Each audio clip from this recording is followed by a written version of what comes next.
Hello નમસ્કાર વિદ્યાર્થી મિત્રો નમસ્કાર. તો બધા વિદ્યાર્થી મિત્રોનું ચેનલમાં હાર્દિક સ્વાગત કરું છું. આજે આપણે ધોરણ 7માં વિષય ગણિતમાં પ્રકરણ નંબર 2 અપૂર્ણાંક અને દશાંશ સંખ્યા જોવા જઈ રહ્યા છે, જેમાં જે પ્રશ્ન 1 અને પ્રશ્ન 2 નું સોલ્યુશન કરીશું. તો વિદ્યાર્થી મિત્રો ચેનલને સબસ્ક્રાઇબ કરી લેજો. A થી D માં દર્શાવેલ આકૃતિને અનુરૂપ જવાબ 1 થી 4 માંથી પસંદ કરીને લખો. રાઈટ વિદ્યાર્થી મિત્રો, તો તમારી ટેક્સ્ટ બુકમાં આકૃતિ આપેલી જ હશે. આપણે અહીંયા સોલ્યુશન કરીશું. 2 ગુણ્યા 1 પંચમાંશ. હવે જુઓ, સીધું આનું શું કરીએ, આપણે સાદું રૂપ આપીએ. તો વિદ્યાર્થી મિત્રો 2 ગુણ્યા 1 પંચમાંશ, સૌથી પહેલા શું થશે તો કે 2 ગુણ્યા 1 પંચમાંશ કરીએ તો આપણે શું મળે તો કે 2 પંચમાંશ મળે. કેટલું મળે? 2 પંચમાંશ. તો તમારી રાઈટ કેટલું મળે? 2 પંચમાંશ. તો 2 પંચમાંશ વાળી આકૃતિ આપણે કરીએ તો આપણને આપેલી નથી, એટલે આનું હવે આપણે પાછું સાદું રૂપ આપીએ તો 1 વત્તા અને ભાગ પાડીએ તો 1 પંચમાંશ વત્તા 1 પંચમાંશ. બરાબર, રાઈટ. 1 પંચમાંશ કેટલી વખત લીધા આપણે? 2 વખત લીધા. 2 વખત લીધા. બરાબર. તો જે 1 પંચમાંશ વત્તા 1 પંચમાંશ જવાબ છે તે આકૃતિ કઈ છે? તમારો ફર્સ્ટ નો જવાબ છે તે ડી આવશે. પહેલાનો જવાબ શું આવ્યો તમારો? અહીંયા ડી આવશે. રાઈટ. ઓકે. હવે બીજી આકૃતિનું સોલ્યુશન કરશું. તો સૌથી પહેલા શું કર્યું? 2 ગુણ્યા 1 દૂત્યાંશ. તો સૌથી પહેલા 2 ગુણ્યા 1 અને છેદમાં કેટલો લેવાનો? 2 લેવાના. કેટલા લેવાના? આ બંનેનો ગુણાકાર અને છેદમાં જે 2 વધ્યા એને લીધા. તો આનું આપણે કરીએ તો આનું શું મળે? તો 2 એકા 2 છેદમાં 2. હવે આપણે એનું સાદું રૂપ આપીએ તો શું મળે? 2 ના છેદમાં 2, 1 દૂત્યાંશ વત્તા 1 દૂત્યાંશ. રાઈટ.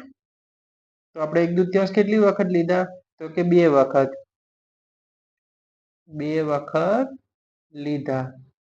તો એવી કઈ આકૃતિ છે? તો ટેક્સ્ટ બુકમાં આપણી ચોપડીમાં આકૃતિનો જવાબ છે બીજાનો આવશે બી. 1 દૂત્યાંશ વત્તા 1 દૂત્યાંશ નો જવાબ શું આવશે? બી આવશે. વિદ્યાર્થી મિત્રો,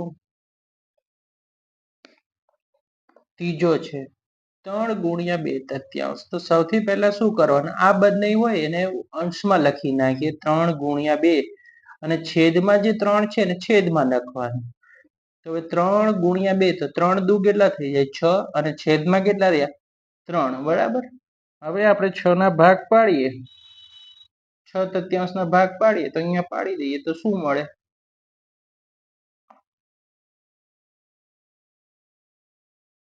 3 દુ 6, 6 ના છેદમાં 3. તો અહીંયા આપણે શું મળ્યું? 6 ના છેદમાં 3. તો અહીંયા મળે આપણને 2 તૃતીયાંશ મળે. કેટલું મળે? 2 તૃતીયાંશ. 2 તૃતીયાંશ કેટલી વખત લેવાનું? 2 વખત લેશું. 2 તૃતીયાંશ કેટલી વખત લેવાનું? 2 વખત લેવાનું. 2 વખત.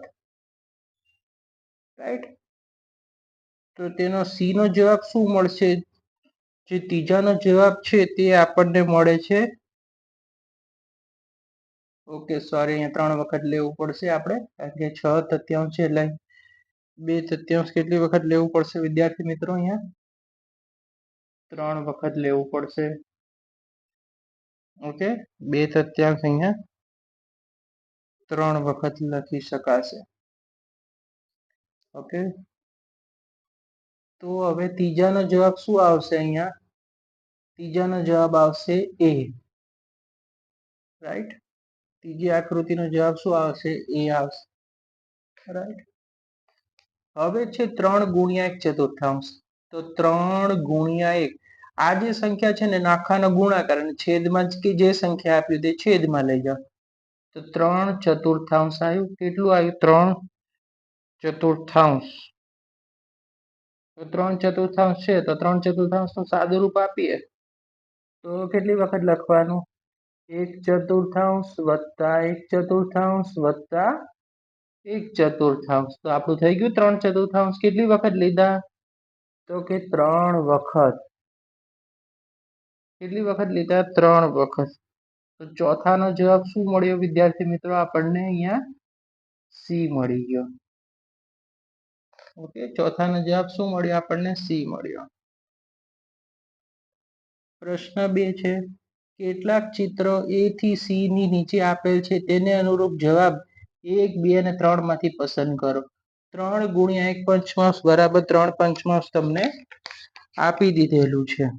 તો આપણે અગાઉ કર્યું એવું તે 3 પંચમાંશના ભાગ પાડીએ આપણે, તો શું આવે? 1 પંચમાંશ વત્તા 1 પંચમાંશ વત્તા 1 પંચમાંશ, રાઈટ?